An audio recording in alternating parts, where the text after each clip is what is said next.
Kiai Haji Abbas Abdul Jamil adalah putra sulung dari pasangan Kiai Haji Abdul Jamil dan Nyai Qoriyah. Kiai Abdul Jamil memiliki putra yang berakhiran AS, Kiai Abbas, Kiai Anas, Kiai Ilyas dan Kiai Akyas. Kiai Haji Abbas Abdul Jamil, atau orang lebih akrab menyebutnya Kiai Abbas Buntet, dilahirkan pada hari Jumat 24 Zulhijjah 1300 Hijriah, 1879 atau 1883 Masehi di Desa Pekalangan, Cirebon dan wafat pada hari Ahad waktu subuh tanggal 1 Rabiul Awal 1365 Hijriah, 1946 Masehi. Pondok Pesantren Buntet di Cirebon, Jawa Barat, merupakan salah satu pesantren tertua di Indonesia. Kompleks ini didirikan Kiai Haji Mukoim pada abad ke-17. Selanjutnya, kiprah pesantren tersebut memunculkan banyak ulama besar. Di antara mereka adalah Kiai Haji Abbas, tahun 1879 sampai tahun 1946. Menurut buku Sejarah Perkembangan Islam di Jawa Barat, Kiai Haji Abbas Buntet merupakan generasi keempat yang mengasuh pesantren tersebut. Dia merupakan putra sulung Kiai Haji Abdul Jamil dan Nyai Qoriyah. Semasa anak-anak, dia belajar mengaji pertama-tama dari sang ayah dan Kiai Haji Kriyan Buntet. Masa remajanya tercurah untuk menimba ilmu dari pesantren ke pesantren. Di antara guru-gurunya saat itu adalah Kiai Haji Nasuha Sukansari Pleret, Kiai Haji Hasan Jatisari Weru, dan Kiai Haji Ubaidah Tegal. Dia juga pernah belajar di pesantren Tebuireng Jombang di bawah bimbingan Kiai Haji Hashim Asy'ari. Sembari menjadi santri, dia menikah dengan seorang perempuan. Sebagaimana generasi ulama-ulama besar Nusantara abad ke-19, dia menggunakan kesempatan beribadah haji sebagai momentum menimba ilmu. Teman-teman seangkatannya dari Indonesia adalah Kiai Haji Bakir Yogyakarta, Kiai Haji Abdillah, dan Kiai Haji Wahab Hasbullah Surabaya. Di Masjid Al-Haram, dia berguru pada antara lain Syekh Ahmad Hatib Al-Minangkabawi, Syekh Ahmad Zubaidi, dan Syekh Mahfud At-Termasi. Dia termasuk pelajar yang cemerlang. Hal itu ditunjang pula dengan fakta, ketika masih di tanah air, dia telah menjadi santri senior. Di Mekah, kala waktu senggangnya dia membimbing beberapa kawan sesama pelajar Jawi. Di antara mereka yang pernah dibimbing Kiai Haji Abbas adalah Kiai Haji Kholil Balerante dan Kiai Haji Sulaiman Babakan Ciwaringin. Pulang dari Tanah Suci, Kiai Haji Abbas semakin dihormati masyarakat. Dia pun tidak putus melanjutkan menuntut ilmu, seperti di pesantren Tebuireng yang diasuh Kiai Haji Hashim Asy'ari. Pada saat itu, dia ikut mendirikan pondok pesantren Lirboyo di Kediri bersama dengan Kiai Haji Wahab Hasbullah dan Kiai Haji Manaf. Selanjutnya, Kiai Haji Abbas mulai memegang tampuk pimpinan pondok pesantren Buntet di kampung halamannya. Dia mengajak seluruh anggota keluarga besarnya untuk ikut membangun lembaga ini, terutama sebagai pengajar. Santri-santrinya berasal dari berbagai penjuru daerah. Ciri khas pesantren Buntet juga menjadi acuan bagi pengembangan ilmu-ilmu agama Islam, khususnya tasawuf. Di sini, demikian menurut Saifullah, ada dua tarekat yang berkembang, yakni Tijaniyah yang disebarkan Kiai Haji Anas Buntet dan Syatariyah yang diajarkan Kiai Haji Abbas. Sosok yang pertama itu merupakan adik kandung Kiai Haji Abbas. Bagaimanapun, kedua cabang tasawuf itu sama-sama diakui sebagai bagian dari tradisi pesantren tersebut. Bahkan, kedudukan Kiai Haji Abbas tergolong istimewa, sebab dia merupakan mursyid tarekat Syatariyah dan sekaligus mukodam tarekat Tijaniyah. Hal ini menandakan luasnya pengetahuan dan corak pemikiran sang kiai yang terbuka sekaligus kritis. Selain itu, Kiai Haji Abbas juga menjadikan pesantren Buntet lebih maju. Dia menerapkan dua metode pengajaran, yaitu cara formal berupa madrasah dan pola-pola tradisional. Dualisme sistem ini mulai efektif menjelang 1930. Di luar pendidikan, Kiai Haji Abbas juga menjadikan pesantren ini wahana peningkatan kesejahteraan masyarakat.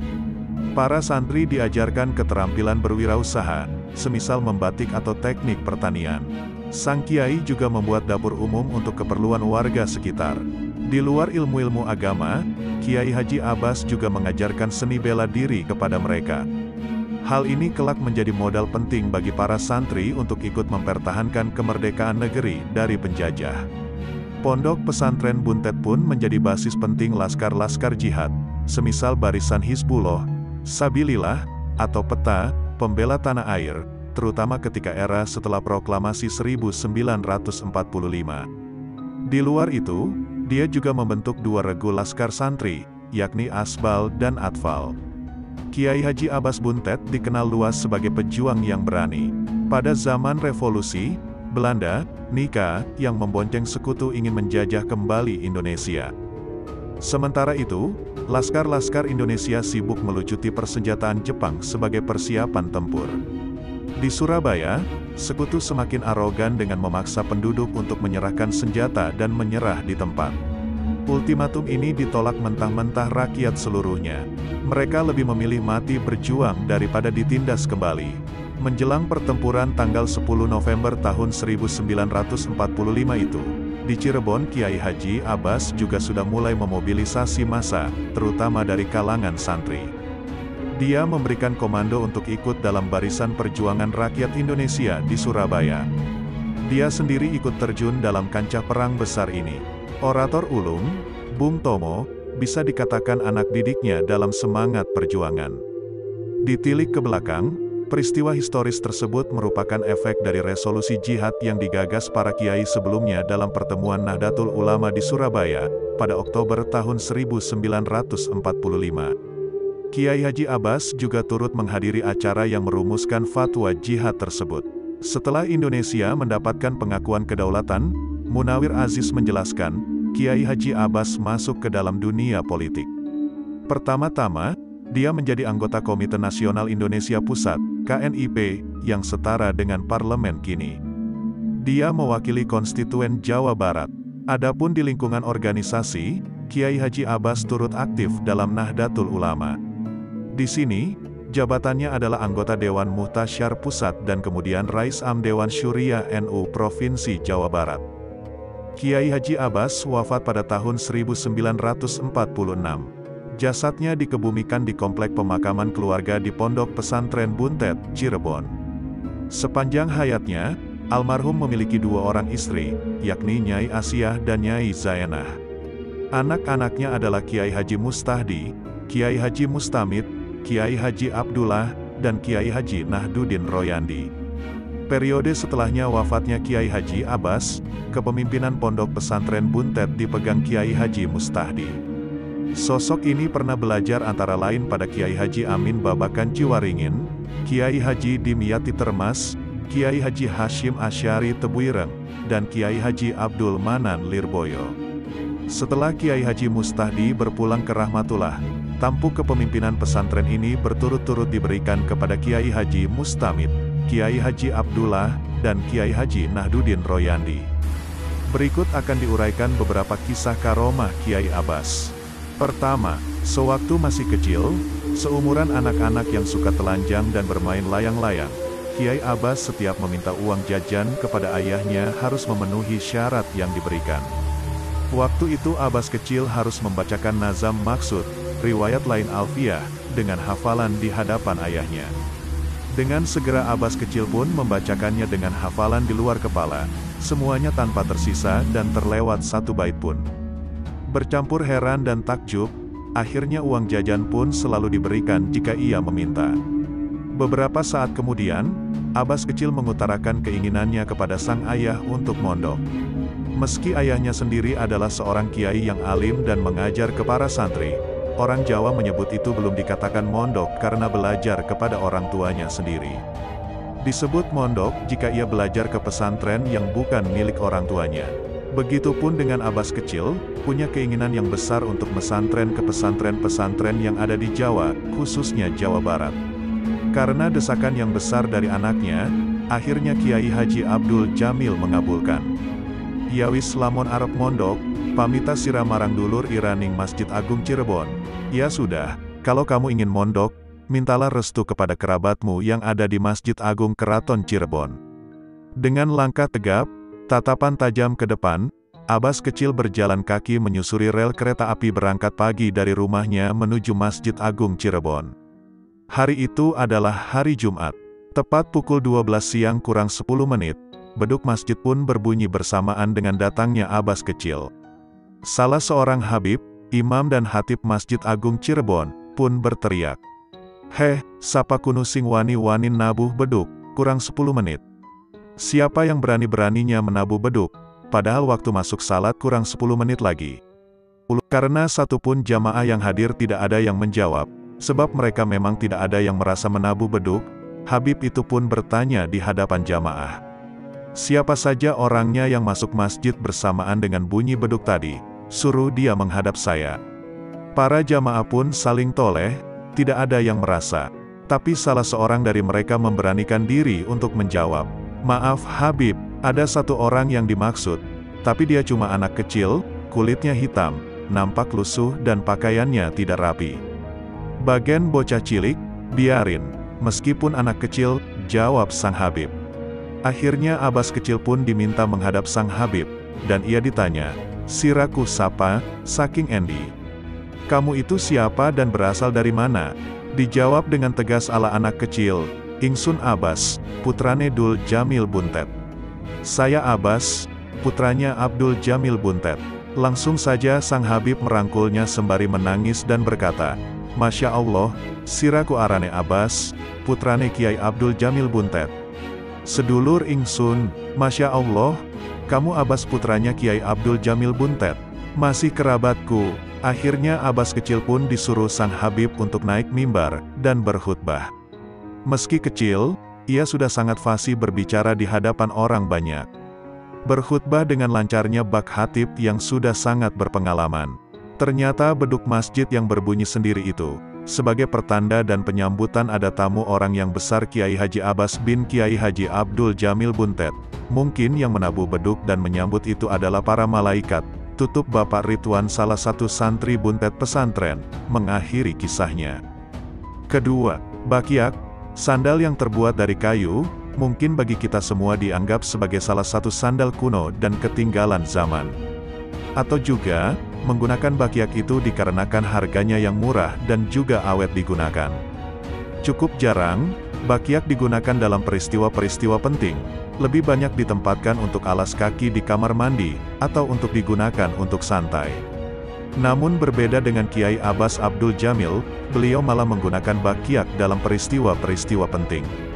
Sebut saja ketika berlangsungnya perang tanggal 10 November tahun 1945. Sejak keberangkatannya dari Cirebon, Kiai Abbas menitipkan sebuah bingkisan kepada salah satu pengawalnya yaitu Abdul Wahid. Saat itu, Abdul Wahid berpikir bahwa benda titipan milik kiainya tersebut merupakan benda yang sangat berharga. Ternyata, ketika bungkusan tersebut dibuka, hanya berisi sepasang bakyak.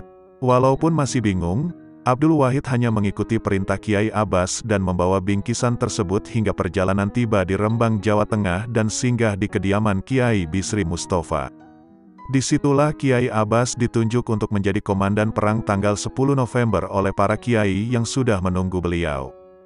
Bung Tomo yang beberapa kali meminta kepada Kiai Hashim Asy'ari untuk memulai peperangan pun selalu ditolak oleh Kiai Hashim, dengan alasan menunggu singa dari Jawa Barat, yang tidak lain adalah Kiai Abbas. Saat akan menuju Surabaya, Kiai Abbas meminta bungkusan bakyak kepada Abdul Wahid sekaligus memintanya untuk tidak ikut bergabung ke Surabaya dan menunggu di Rembang. Walaupun semangat juang Abdul Wahid cukup menggelora, namun ia tidak berani melawan perintah kiainya. Ia tetap tinggal di Rembang, hingga pada tanggal 13 November tahun 1945, rombongan santri yang ikut berperang di Surabaya tiba di Rembang, bercerita tentang kesaktian Kiai Abbas. Menurut para santri, Kiai Abbas berperang dengan menggunakan bakyak. Saat Kiai Abbas berdoa, tiba-tiba sejumlah alu dan lesung milik warga yang berukuran besar, berterbangan dan menghantam tentara sekutu.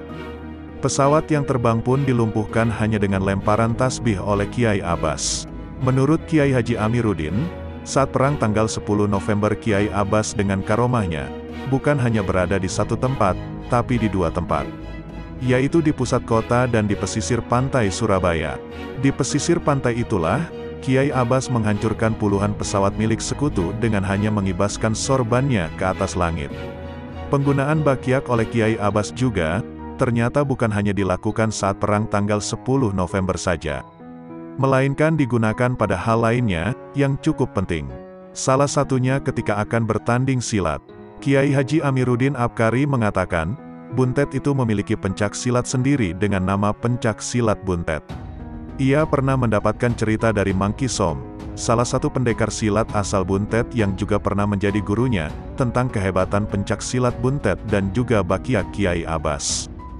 Menurut Mangki Som, Kiai Abbas selalu menjajal kemampuan murid-muridnya terkait kemampuan silat. Kemampuan silat Kiai Abbas tidak diragukan lagi. Kiai Abbas pernah menerima tamu seorang preman suruhan Belanda yang membuat beliau ditodong dengan sebuah belati. Saat ditodong, posisi tangan kanan Kiai Abbas memegang Al-Quran, karena saat itu sedang deres, dan tangan kirinya dipiting oleh preman tersebut. Ujung belati, sudah menempel tepat di leher Kiai Abbas. Melihat kiainya sedang dalam kondisi bahaya, para santri dan masyarakat Buntet langsung mengelilingi Kiai Abbas. Namun beliau meminta semuanya untuk menyingkir. Kiai Abbas tidak ada keraguan sedikit pun saat menjadi tawanan preman suruhan Belanda itu. Sampai akhirnya, kemampuan silat dari Kiai Abbas dikeluarkan. Hanya dengan sebuah gerakan, dengan Al-Quran masih dipegang oleh tangan kanannya dan kondisi tangan kirinya dipiting, Kiai Abbas bisa menjatuhkan preman tersebut. Saat santri dan masyarakat hendak menyerbu dan menghakiminya, Kiai Abbas melarangnya. "Jangan dipukuli, dia orang gila," ujar Kiai Abbas saat itu. Merasa nyawanya diselamatkan oleh Kiai Abbas dan takjub dengan sikap Kiai Abbas yang tidak memiliki rasa dendam sedikit pun, preman tersebut akhirnya menjadi salah satu murid dan pengawal Kiai Abbas. Kembali ke Kiai Abbas yang ingin menjajal kemampuan silat murid-muridnya. Menurut Mangki Som, Kiai Abbas sering meminta murid-muridnya untuk mengeroyok Kiai Abbas, untuk menjajal kemampuan silat yang sudah dikuasai. Tapi sebelum memulai, Kiai Abbas selalu mengganti sandalnya dengan bakyak terlebih dahulu. Jadi sebelum bertarung, Kiai Abbas meminta diambilkan bakyak miliknya, ujar Mangki Som, seperti yang diceritakan oleh Kiai Haji Amiruddin Apkari. Kiai Abbas akhirnya memperlihatkan kemampuan pencak silatnya. Walaupun dikeroyok oleh 5 orang, semua orang tersebut tersungkur tanpa ada yang bisa menempelkan tangan atau kakinya ke badan Kiai Abbas. Menurut Mangki Som, kaki Kiai Abbas seperti tidak menempel di tanah. Gerakannya sangat cepat dan pukulannya juga mematikan. Kalau bertarung dengan Kiai Abbas, tidak ada yang pernah berhasil menyentuh badannya, kata Mangki Som. Entah, misteri apa yang tersimpan dari sepasang bakyak yang cukup istimewa milik Kiai Abbas. Namun sayangnya, hingga saat ini bakyak tersebut tidak diketahui keberadaannya. Kisah diambil dari berbagai sumber.